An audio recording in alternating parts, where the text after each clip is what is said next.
नमस्कार, दर्श न्यूज देख रहे हैं आप। मैं प्रीति दयाल आपके साथ एक बार फिर से हम अपने इस खास कार्यक्रम में हाजिर हो गए हैं, जहां हम बात करते हैं आपके स्वास्थ्य से जुड़ी समस्याएं और उसके निदान की। तो आज के हमारे इस खास कार्यक्रम में मौजूद हैं डॉक्टर वैभव शंकर, जो कि छाती रोग विशेषज्ञ हैं, और आज हम इनसे छाती से जुड़े कई सारी बीमारियों पर चर्चा करेंगे और आपके सवालों का जवाब भी देंगे। लेकिन उससे पहले मैं डॉक्टर का पहले अपने इस खास कार्यक्रम में बहुत बहुत स्वागत करना चाहूंगी। सर, आपका बहुत बहुत स्वागत है। Thank you Preeti ji, thank you so much. तो सबसे पहले हम बात करेंगे एयर पॉल्यूशन को लेकर के। बता दूं दर्शकों की बात करें राजधानी पटना की, तो हर जगह पे मेट्रो कंस्ट्रक्शन के काम चल रहे हैं। आए दिन ये खबरें सामने आती है एयर पॉल्यूशन को लेकर के कि काफी ज्यादा उससे जो बीमारियां हैं वो हो रही है लोगों को। तो आज हम डॉक्टर से राय लेंगे कि आखिर ऐसे में कैसे बचाव किया जाए। तो डॉक्टर, क्या लगता है कि जिस तरह से एयर पॉल्यूशन को लेकर के बीमारियां हो रही है, जिस तरह से पेशेंट सामने आते हैं, तो उसे लेकर के क्या कुछ सलाह देना चाहेंगे? अभी ये एक बहुत बर्निंग टॉपिक है एयर पोल्यूशन, और जो हम लोग देख रहे हैं ओपीडीज में और इन पेशेंट्स में पोल्यूशन के कारण दमे की जो शिकायत है, सांस फूलने की शिकायत है, आंख जलने की शिकायत है, स्किन डिजीज की जो शिकायत है, ये सब के पेशेंट्स काफी बढ़ गए हैं। जी जी। और इसका कारण ऑब्वियसली एयर पोल्यूशन है। कंस्ट्रक्शन भी इसका एक मेन कारण है। कंस्ट्रक्शन पर प्रॉपरली उसको इम्प्लीमेंट करना चाहिए, जो भी लॉ इन्फोर्सेस है उसको इम्प्लीमेंट ढंग से करना चाहिए। और साथ ही में जो गाड़ी है, व्हीकल्स है, उसके पोल्यूशन पर भी कंट्रोल, पोल्यूशन चेक होना चाहिए। तो जो भी प्रॉब्लम है हम लोग को ध्यान देना चाहिए कि जो समय सबसे अधिक पोल्यूशन का होता है उस समय हम लोग मास्क यूज करें। जैसे ठंड में स्मॉग का समय जो होता है उस समय बाहर निकलने से बचना चाहिए। पौष्टिक भोजन लेना चाहिए, विटामिन सी, विटामिन ई की कमी नहीं होनी चाहिए। अंकुरित मूंग, अंकुरित चना लेना चाहिए। एक हेल्दी लंग एक्सरसाइज, एक्टिव रहना चाहिए। और साथ ही साथ गुड़, नींबू, ये सब का सेवन करते रहना चाहिए। जी। और मान लीजिए ये बीमारी ज्यादा बढ़ जाए तो आखिर किस तरह की नौबत आ सकती है? जैसे इग्नोर कर दिया जाए, ध्यान ना दिया जाए, तो हो सकता है ये बीमारी बढ़ जाए। तो वैसे में क्या कुछ खतरा हो सकता है? देखिए, सांस की बीमारियां हैं, बेसिकली पोल्यूशन दोनों तरह के लोग को इफेक्ट करते हैं। जो पहले से जिनको दमा है, आईएलडी है, लंग का बीमारी है, हार्ट का बीमारी है, ये सब बढ़ जाता है, एक्सासर्बेट होता है। जिनको इन्फेक्शन कम होता था पोल्यूशन की वजह से, ये सब बढ़ जाएगा, है ना। दूसरा, बच्चों में, यंग लोग जिनमें दमे की भी परेशानी नहीं थी जी, वो लोगों को नए मतलब रूप में दमा प्रेजेंट करेगा।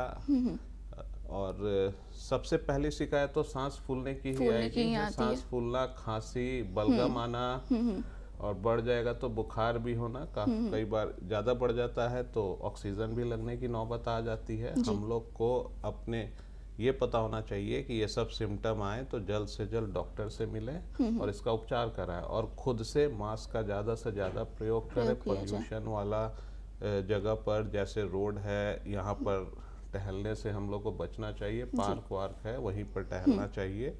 और जिस समय पोल्यूशन मैक्सिमम हो, कोशिश करना चाहिए कि घर पे रहे, है ना। और दूसरी बात जो है, घर के अंदर का पोल्यूशन जो लोग को नहीं लगता है वो भी कई बार बहुत घातक होता है। गाड़ी के अंदर का पोल्यूशन भी बहुत घातक होता है। तो हम लोग कोशिश करना चाहिए गाड़ी रेगुलर इंटरवल पर साफ करवाते रहें, क्लीन करवाते रहें। और दूसरा कि घर में पर्दा, तकिया का खोल, चद्दर, ये सब रेगुलर साफ समय सफाई पर बदलते रहे, धुल जाए अच्छे से। क्योंकि ये सब जो है हमारे सबसे, मतलब हम लोग को रोज यूज करना है, हम लोग सोते हैं उस पर, ये पोल्यूशन डायरेक्ट आपको इफेक्ट करता है ना। और जो भी कीटाणु है जो पनप रहे हैं घर पर रेगुलर इंटरवल पर, उन लोगों को हम लोग को इंसेक्टिसाइड्स का छिड़काव वगैरह करना चाहिए, जिससे कि वो भी एक बहुत बड़ा पोल्यूशन का सोर्स है। और जितना एरोजोल हम लोग यूज करते हैं, जैसे परफ्यूम हो गया, जैसे हिट जो है, ये सब आमतौर पे मच्छरों के लिए वही आजकल तो घरों में यूज किया जाता है। ठीक है, पर यही है कि हम लोग को एक लिमिट में यूज करना चाहिए, क्योंकि सब में केमिकल्स होता है, वो इंडोर एयर पॉल्यूशन कहलाता है, जिसका बात कम होता है जनरली, है ना। हम लोग को इससे भी बचना चाहिए। बात करें परफ्यूम्स की या फिर जैसे आपने हिट की बात की, तो मतलब नॉर्मली ये हर घर में वो पाए जाते हैं, हर घर में वो मिलेंगे और यूज तो मतलब काफी ज्यादा वो होते ही हैं। तो ऐसे यूज करना चाहिए कि जैसे हिट डाले हैं तो कुछ खिड़की वगैरह खोल लें उसके थोड़े देर बाद, और थोड़ा मच्छर भी बाहर चले जाएंगे और जो पोल्यूशन है वो भी काफ़ी हद तक कम हो जाएगा। एयर प्यूरिफायर्स आप यूज़ कर सकते हैं, इफेक्टिवनेस अभी इतना प्रूव नहीं है, पर थोड़ा बहुत सहायक तो हो सकता है जी। सर, आगे बढ़ते हुए हम लोग बात करेंगे टीबी को लेकर के। क्या लगता है, मतलब आए दिन एडवर्टाइजमेंट के थ्रू भी कई सारे मतलब कि उपचार बताए जाते हैं, तो आपके अकॉर्डिंग क्या लगता है, क्या कुछ सही हो सकता है इसके लिए? टीबी एक्चुअली गवर्नमेंट बहुत अच्छे काम कर रही है टीबी पे।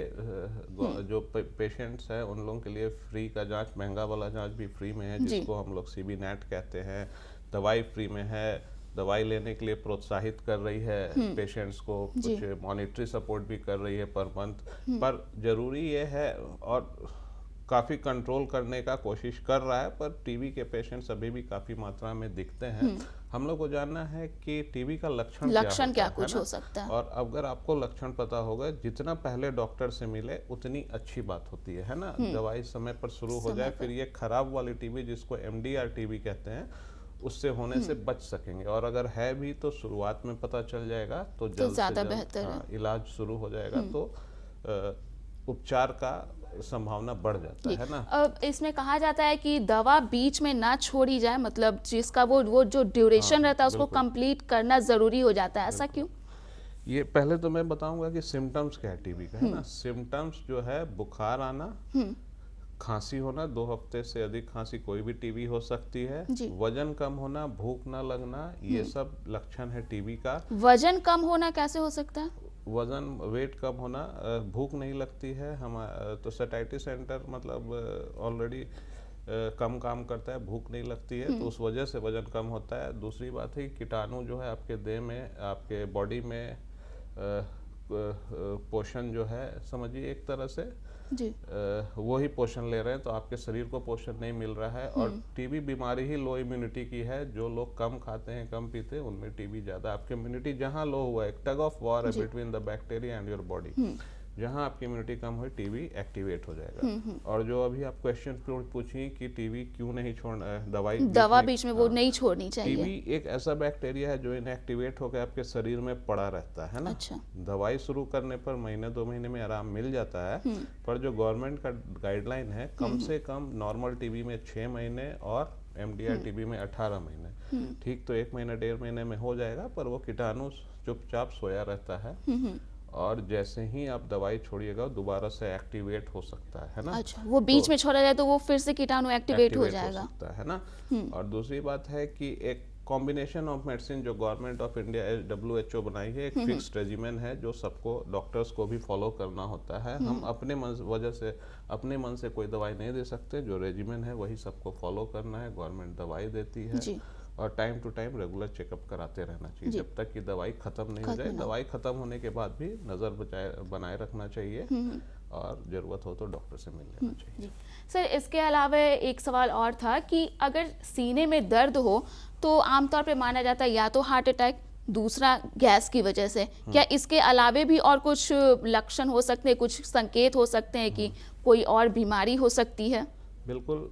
सीने में दर्द तो चेस्ट इन्फेक्शन का पहला लक्षण होता है, हम लोग निमोनिया जिसको कहते हैं, उसका सीने में दर्द, साथ में बुखार, साथ में खांसी आना, साथ में बलगम होना, ये निमोनिया का लक्षण है, जिसका उपचार जल्द से जल्द चाहिए होता है। एक एक्सरे बहुत ही आसान सा उसका इन्वेस्टिगेशन है, जिससे तुरंत पता चल जाएगा निमोनिया है। साथ में बहुत सी लंग की बीमारियां हैं जिसमें छाती में जकड़न होता है, छाती में दर्द होता है, जैसे कि पानी आना, प्लूरल इफ्यूजन जिसको कहते हैं, जैसे कि ब्रोंकियल आस्थमा, इसमें भी चेस्ट में पेन होता है। और भी कई सारी बीमारियां हैं जिसमें चेस्ट में पेन होता है। अगर आपको पेन, कार्डियक हार्ट वाला पेन बहुत स्पेसिफिक होता है, एकदम बीच में भारी सा लगेगा, जो रेडिएट करेगा हाथ के पास।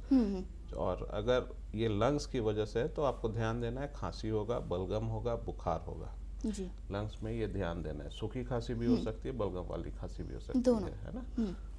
तो अगर ये सब लक्षण के साथ है तो छाती रोग विशेषज्ञ, चेस्ट स्पेशलिस्ट या पल्मोनोलॉजिस्ट से मिलना जरूरी हो जाता है। जी। और सर कई बार ऐसा कहा जाता है कि अगर दाहिने साइड दर्द हो या फिर बाएं साइड दर्द हो तो दोनों का मतलब अलग अलग मीनिंग होता है, दोनों में अलग अलग बीमारियां संकेत देती है। जनरली हार्ट का पेन रेडिएट करता है बाएं हाथ में, है ना जी। लेकिन लंग्स का पेन किसी तरफ भी प्रेजेंट कर सकता है। अच्छा। और दाहिने या बाएं दोनों तरफ एक एक लंग्स होता है, लेकिन वो रेडिएट जनरली नहीं करता है। रेडिएट मतलब कि उस तरफ भागता नहीं है, वो एक जगह आपको रहेगा। और सांस लेने से फर्क पड़ता है, सांस लेने से बढ़ता है जनरली लंग्स की बीमारियों का दर्द। जी।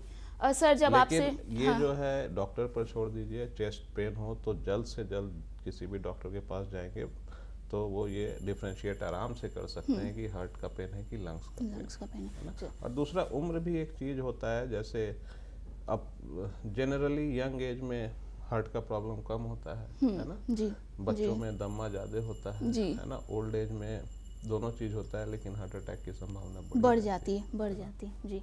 और सर जब आपसे बातचीत हो रही थी तब आपने खर्राटों को लेकर के बड़ी ही मतलब हैरान कर देने वाली जानकारी दी थी, क्या आप हमारे दर्शकों को भी देंगे? बिल्कुल, मैं ये बताना चाहूँगा, मैं जहाँ भी जाता हूँ मैं कोशिश करता हूँ कि लोग जागरूक हों खर्राटे की बीमारी के लिए जी। क्योंकि खर्राटा एक ऐसा है बीमारी है जिसको अभी तक हमारी बिहार की जनता को लगता है ये एक नॉर्मल चीज़ है, पर खर्राटा बिल्कुल भी नॉर्मल चीज़ नहीं होता है।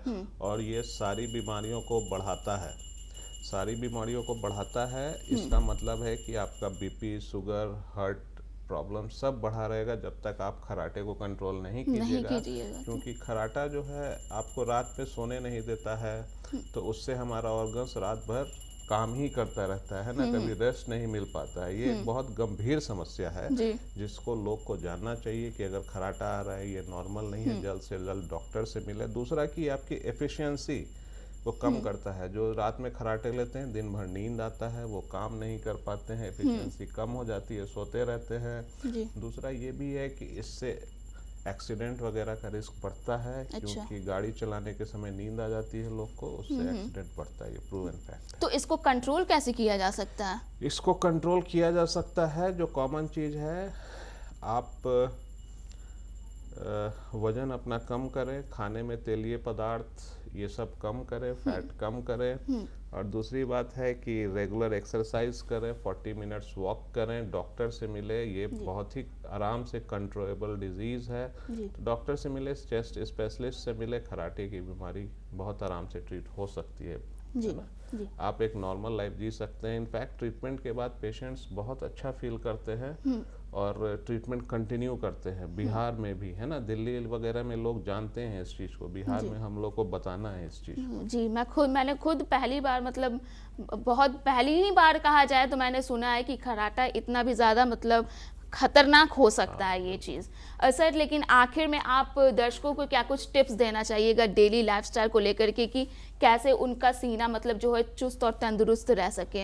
हाँ, जो जनरल चीज़ है कि सब कुछ जानते होंगे, मैं बस एक बार दोहरा देना चाहूँगा कि एक्सरसाइज रेगुलरली करें, मॉर्निंग वॉक रेगुलरली करें, खाने में फैटी सब चीज़ों को छोड़ें, एक नॉर्मल डाइट लें, रोज़ फ्रूट का सेवन करें और अंकुरित मूंग चना खाएं, गुड़ खाएं, शहद खाएं।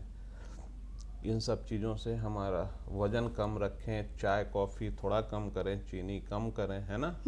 और जो भी हैबिट फॉर्मिंग सब्सटेंस है, जैसे अल्कोहल हो गया, जैसे सिगरेट हो गया, जैसे तंबाकू हो गया, ये सब का उपयोग कम से कम करें। मतलब छोड़ देना चाहिए, कम से कम क्यों करना है, छोड़ देना है। इन सब चीज़ों से लंग्स की बीमारी से बचा जा सकता है और अपना रेगुलर चेकअप कराते रहें। जी, तो धन्यवाद डॉक्टर। धन्यवाद प्रीति जी। तो ये थे डॉक्टर वैभव शंकर, जिन्होंने छाती से जुड़ी हुई कई सारी बीमारियों के समाधान को बताया। इसके साथ ही आपकी डेली एक्टिविटी कैसी होनी चाहिए, आपके आहार में क्या कुछ शामिल होना चाहिए ताकि आपके सीने में किसी भी तरह की तकलीफ ना हो, इसकी नौबत ही ना आए कि आप डॉक्टर के पास किसी भी तरह का बीमारी को लेकर के विजिट करें। तो आपको मैं दर्शकों बता दूं कि अगर आपके पास अभी भी आपके सीने से जुड़े या फिर किसी भी तरह की बीमारी है, किसी भी तरह की परेशानी है, किसी भी तरह की समस्या है, तो हमें कमेंट करके जरूर बताएं, ताकि उस परेशानी, उस समस्या के निदान के साथ हम अपने नेक्स्ट वीडियो में एक बार फिर से आपके सामने हाजिर हो सके। तो तब तक के लिए आप देखते रहिए दर्श न्यूज।